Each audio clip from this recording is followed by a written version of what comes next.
All right, so in this video, we're going to talk about the arrangement view. As mentioned in the overview video, this is the more common view that you're going to see when you're using Ableton in a worship setting. We do have a video on session view and what it can be used for, and just an overview of it, things like that. So you can go check that out. But this is arrangement view for anybody that's ever used multi-tracks or run weekend sets and things like that. This is the view you're going to be more familiar with. So we're just going to kind of take a deep dive into this real quick and just kind of go overview what things are, where you can find things, and so on and so forth. So we're going to start with so we mentioned about this being the file browser or the browser in the overview video. So on a smaller laptop screen, you may not have as much real estate as I do on this screen, so you need more. So the first thing we can do is we can hide the browser. So now we have a lot more view to work with. So you don't have to hide it, but it does give you more real estate, especially once you've loaded everything up. You don't have to have the file browser open. So it just gives you more room to play with. So starting at the top right here, this whole area right here is a zoom. So you can pick anywhere in there and go. It is worth noting that if you have the mouse over here, it is going to go to that part and it's going to zoom in over there. So if you so be very careful where you put the mouse when you're zooming in and out, especially if you're trying to get to a specific part of the song, because if you need to zoom in over here and you click over here, you're going to be at a different part of the song. So you can zoom in, zoom out with the zoom bar up top. These little guys right here, these are called locators. So you can map these to keys, you can map these to MIDI. You also have this little forward-backward arrow right here. So the forward arrow advances to the next locator. It's kind of hard to see because it doesn't highlight the locator, but you can see the little triangle moving. So that moves it there, and that moves it back. So where that's useful is, if you're trying to build kind of like a moment in service where you may want to put something on loop and you want to keep it in there until you're ready to break out of it. You would put that little section in a loop, put a locator at the end of it, and then when you're ready to break out of it, you hit the next locator and off you go.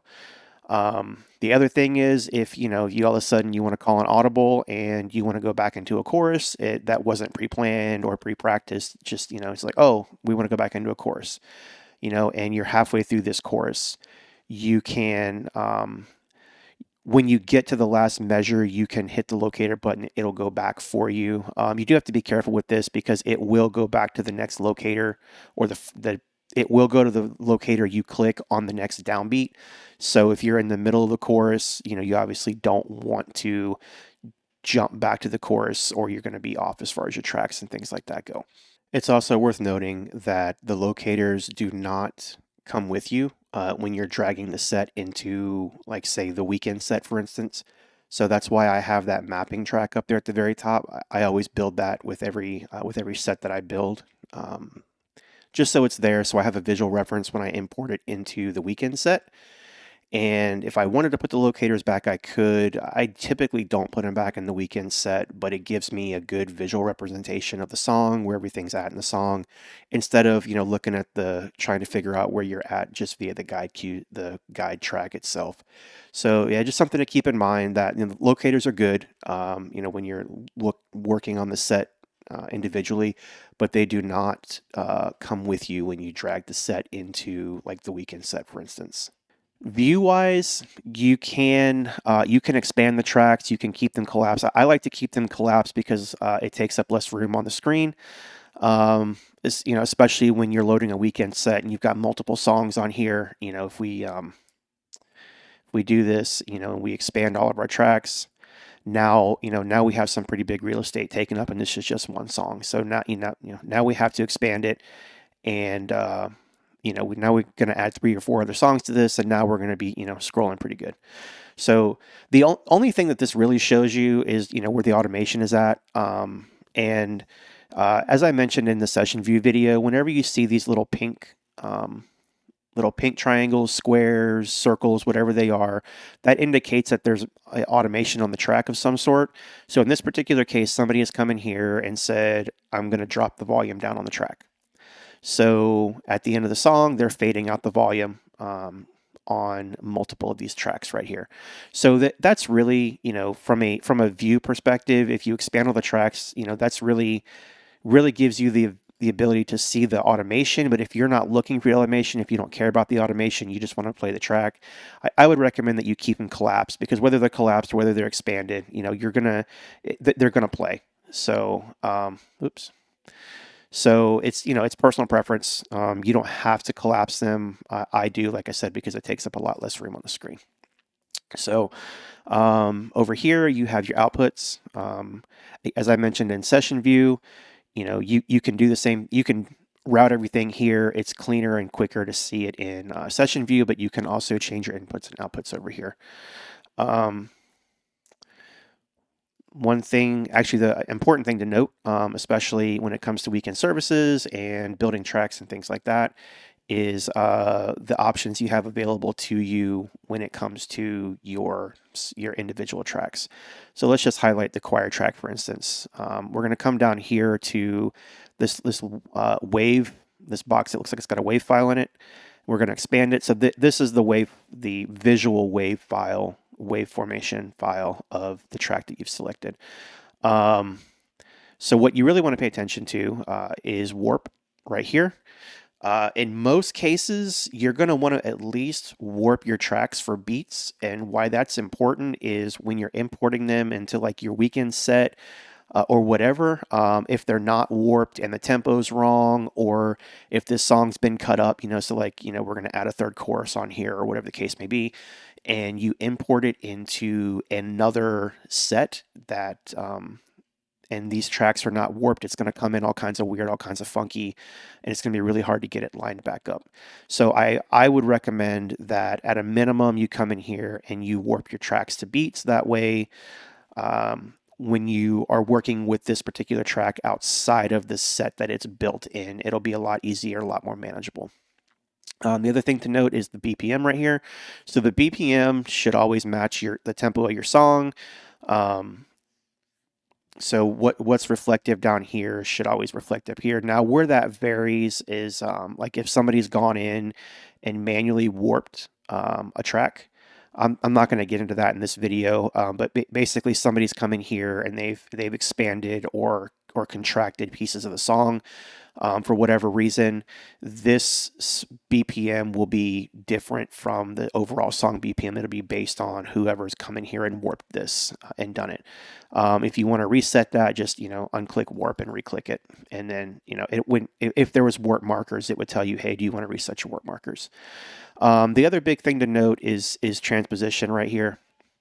So if you say, oh, we want to do Living Hope in C, and we call that on the fly, or we decide that based off the singer's last minute, we don't have time to pull down the tracks for C and we don't have them yet.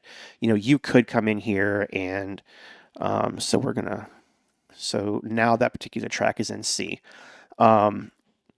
You do want to be a little careful with this, because especially if you have a computer that doesn't have a lot of resources, because warping and transposition, it does put a heavy load on the CPU. So you do want to be careful with that. The other thing to note is if you are transposing, you do want to change the warp to Complex Pro. That way it keeps the song together, and it doesn't create all kinds of funky warp markers and things like that. So if you're going to transpose, you need to change your warp to Beats Pro or Complex Pro. The other thing to note is that you can do all of these together. So so if we were going to change all these to C, we could do shift click, highlight them all, and we're going to take them all down to C. So now they're all in. Now they're all in C. You do not want to transpose any percussion tracks, any drum tracks, loops that are percussive, things like that. That'll not be good. It won't sound good. So you only want to be warping your instrument tracks, your synth tracks, and things like that. So we're going to put this guy back. So now everybody is back in, oh yeah. So we're going to do -2 and we're going to complex pro. So now everybody's warped, everything's good. So we're going to go ahead and put him back. Put him back to beats. And we're just going to break out of that. So now everybody's back down to 72. We are back in D and we're back on beats.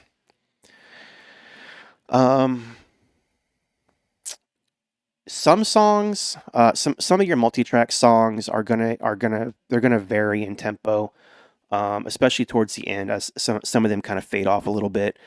Most of those are gonna come pre-done for you. You won't have to do anything, but if for some reason you did want to come in and manually change the automation of something in this particular track, you can do that. Not recommended, but you could. As I mentioned in the overview video, the pencil right here. So when you click the pencil, you get your automation on, and now down here you see the pencil. So we could say, all right, we're going to start, we're going to take this guy. So this guy right now is at 72. So we're going to say, I'm going to have to zoom in on this guy.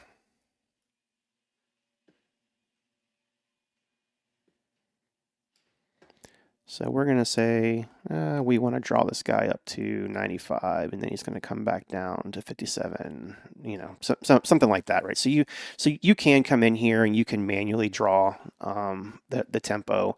Whenever you're getting something from multi-tracks, this is already going to be done for you. But it is important to note that that when a song does have that, especially when you're loading it into a weekend set, typically what I like to do is when I know that a song changes tempo like that, I like to put an extra mapping track in here, basically signifying where the tempo changes are, the time signature changes are. That way when I import it into the weekend set, I know where those changes are, and I can match the tempo up to what is going on in that song. So the last thing I want to talk about real quick is loop. I mentioned it in the overview video. The loop button is right here. This is a loop bar right here. This is anything within these two bars will be looped only when you turn this on, right? So let's just say, let me just find the instrumental right here. So the instrumental right here is within the loop bars. So if I were to turn this on and start playing this, so verse 2. Basically what's going to happen now is it's going to sit here and it's going to go right back into that loop. And it'll sit in that loop until you stop the track or you turn the loop off. So where that comes in handy is if you want to put if you're building a weekend set and you've got a piece of a section of your service where you kind of want to play behind pasture, but you want to stay on tempo or something like that, you can put a section in your weekend set where it's just a click. And you can turn the loop on, and it just runs through a click, click, click, click, click until you stop it or you use the locator button to tell it to move on to the next section of service. So not something you would use on a weekend-to-weekend basis, but it is a cool little feature if you're trying to build something like that into your weekend service. So that's arrangement view at a top level. There's obviously a lot more that you can do with arrangement view, but from a weekend worship perspective, that is pretty much what you're going to see, use, and need to know from a weekend-to-weekend basis. So I hope this helps, and we'll see you guys in the next video.